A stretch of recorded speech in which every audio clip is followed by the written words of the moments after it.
Good morning everyone! Nakauwi na kami kagabi. Gawa tayo ng breakfast omelette.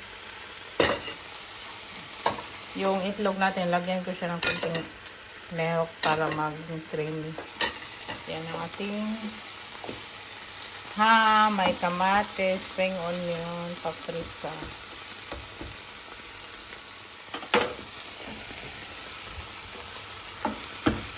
Bango niya. Lagyan natin ng egg.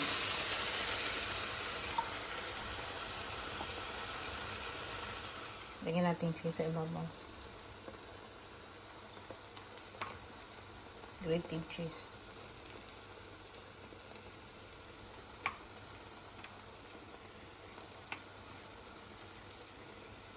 Okay na yan. Breakfast na. So, coffee time with binili natin ng mango at sticky rice. Budbud. Kaya na budbud. My darling. Thank you. Ano, OTD check. OTD natin today. Malamig-lamig today, no? Hindi man very lamig. 21 degrees. So, naka-boots tayo. Punta ako today sa Kroningen. Magbili lang ako ng bread. Chill. Pag may time. Mag-bus ako papunta doon. Antay ko pa yung bus. Yung bag natin. Paborito ko na siya ba. Tapos yung bus nandito na.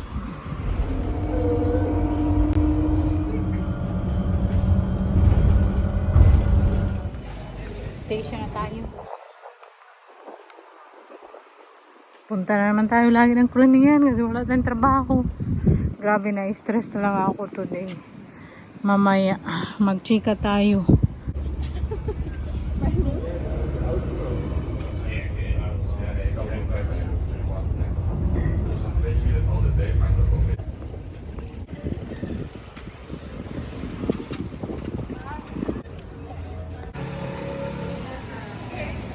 Punta ako sa bakery. Sarap sa kalbasa. Oh. Pwede kaya bumili ng maliit. Balikan ko yan mamaya. Sarap to gawin kasi may tayo may ano ba yun? Yung ukra gawin pinakbit.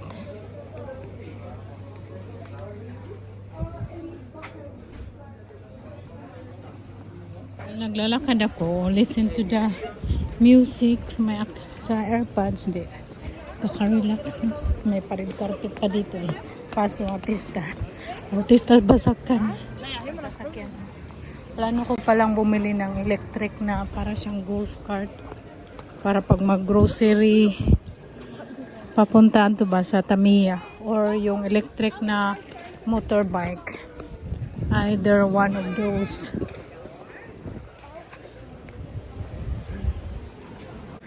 Touch me now, I do want to live without you. Breath. Sige na ako ng bread ba? May lalaki ba?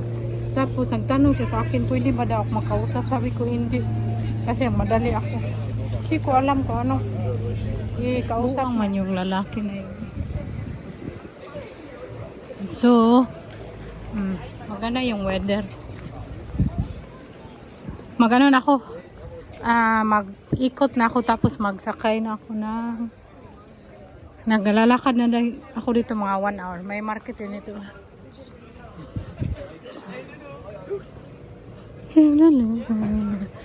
Yung most of the time, yung music na gusto ko na listen, Spanish music. Mas gusto kong Spanish music. Nakaka-relax para sa akin. Churros na close na.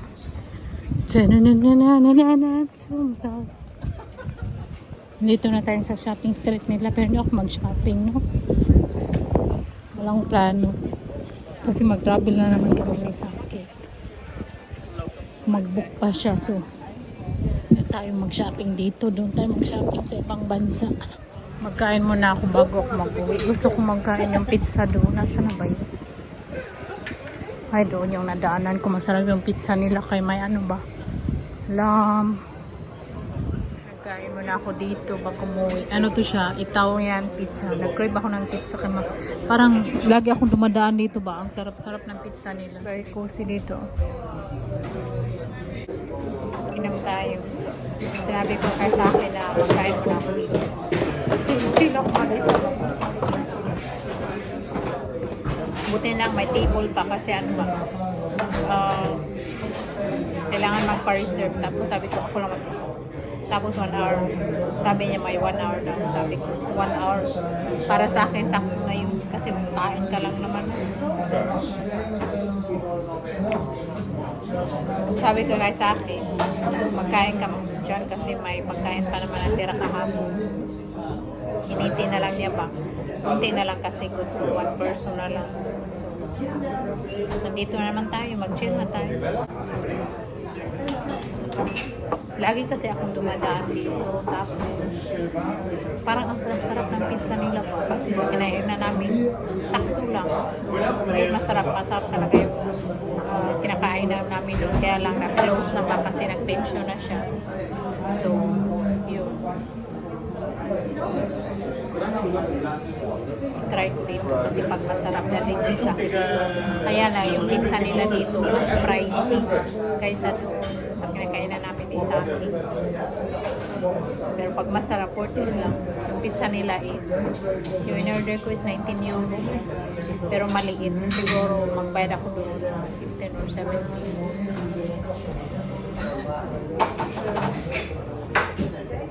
So, okay na yung buhok ko. Nagamit ako yung serum. Hindi na parang paspag lang yun. Tayo natin yung pagkain natin. Ito na yung ating pizza. Okay, sarap po. Looks really good. Maliit lang yung on-order ko. Sabi pa niya, senyorita, nandito na yung pizza mo. Kain, tigman natin yung pizza. Kahit looks good. Tapos yun good.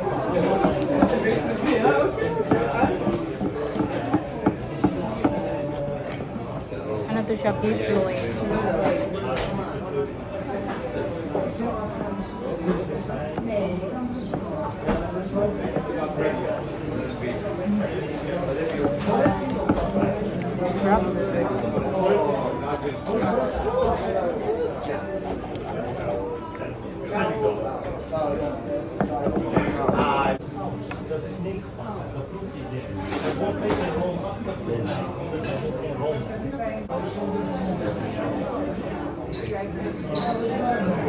Hindi ko maubos.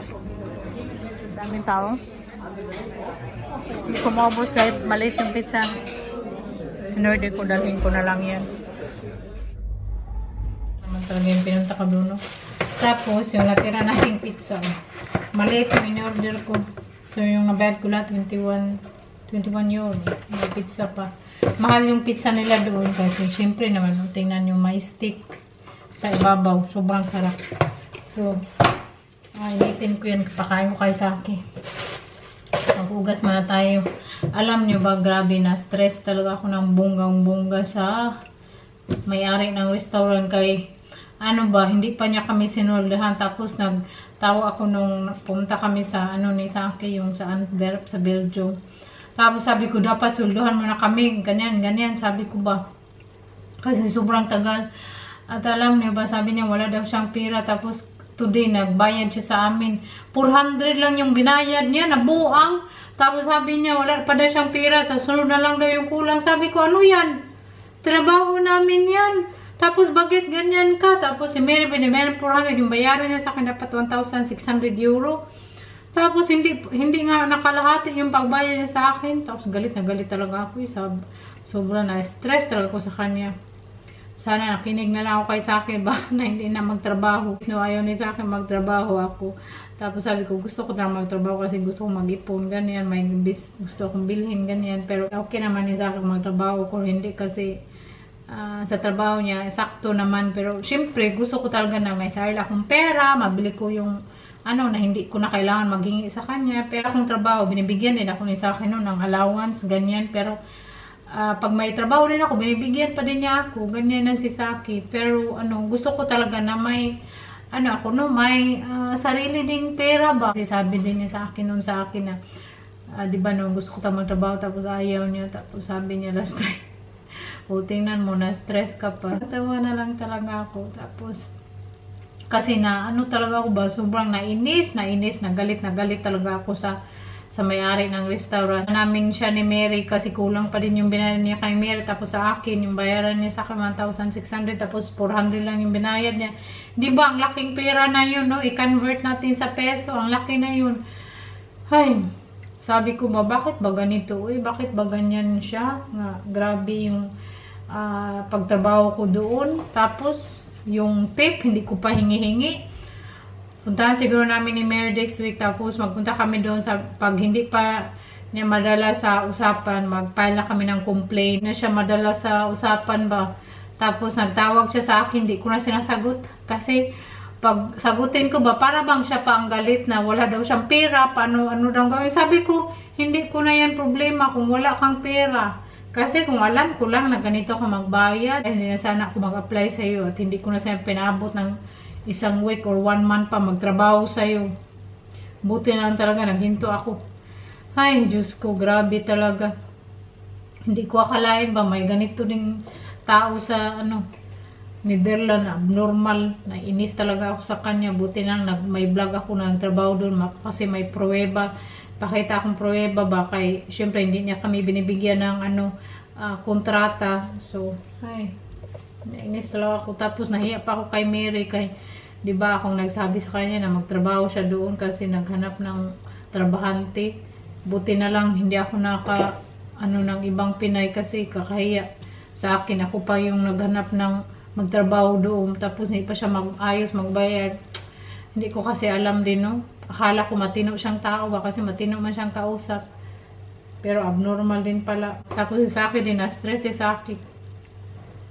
Kay, sabi niya, bakit daw ganyan siya sa akin? Ang buti-buti ko daw sa kanya. Tapos, hindi ko pa nga minsan kinikwenta yung mga Ahay, sabi nga, bakit Tapos, file ako ng complaint. Pag hindi pa siya madala sa usapan talaga kasi ang laki pa yung bayaran niya sa akin. Nagtrabaho ka ba kay para makuha ka sweldo? Hay, nagkaganito pa, abnormal. Anyway, so yun. Kaya umaga na inis talaga ako. Sabi ko, ang punta ako sa Korean doon ako maglakad-lakad. Bili ako ng bread. Pag ma-stress ako ba, nag-chat ako sa mama ko ba, ganyan, na-stress ako, sabi niya, pag-pray mo na lang yan. Ay, nainis talaga ako. Anyway, so, initin ko muna tong pizza, tapos, pakain ko kay Saki, pero kumain na naman siya, no? Gusto niya din kumain ng pizza, gusto niya tikman doon. So, I think that's all for today's video. Sana nag-enjoy kayo. Kung nag-enjoy kayo, don't forget to like, share, and subscribe. And i-hit yung notification bell para ma-update kayo lagi kung may bago man tayong video kasi minsan hindi ako nag-upload. At sa akin, busy siya sa kakahanap ng holiday namin pag may mura ba. Sabi ko sa kanya, gusto ko mag-travel by train lang muna, hindi muna yung mag-fly. Kasi malayo din kasi kami sa airport ng Amsterdam, no? Every time either mag-stay kami overnight doon malapit sa airport or ihatid kami sa best friend niya. Tapos ayaw ko yung mag-hustle bitaw ng ibang tao. So sabi ko mas okay na mag-train kasi very convenient. Tapos lang madami ka ding mapuntahan ba by train. Si Saki gusto niya magpunta doon sa Switzerland, sa Geneva. Tingnan niya muna kung may murang ticket. So, kung may mura, go tayo. Hindi muna ako maghanap ng trabaho, sabi ni Saki. At mag-travel muna kami. So, yun. Ayoko nang magtrabaho sa, sa restaurant na kakabukas pa lang. Lesson learned talaga. Ayaw ko nang Pero naman yun, pangatlo na naman yung restaurant kasi yung dalawang restaurant, may dalawa din siyang restaurant doon sa pinupuntahan ko sa Kroningin. Tapos pangatlo na yan, kaya hindi ako nawala siya pang sweldo. Lang niya, atik-atik ba. Thank you everyone, sa ng videos natin, sa supportan nyo lagi, every single day. Na-appreciate ko po yan. At sa mga comments niyo, binabasa ko po lang. Thank you, I love you all, bye!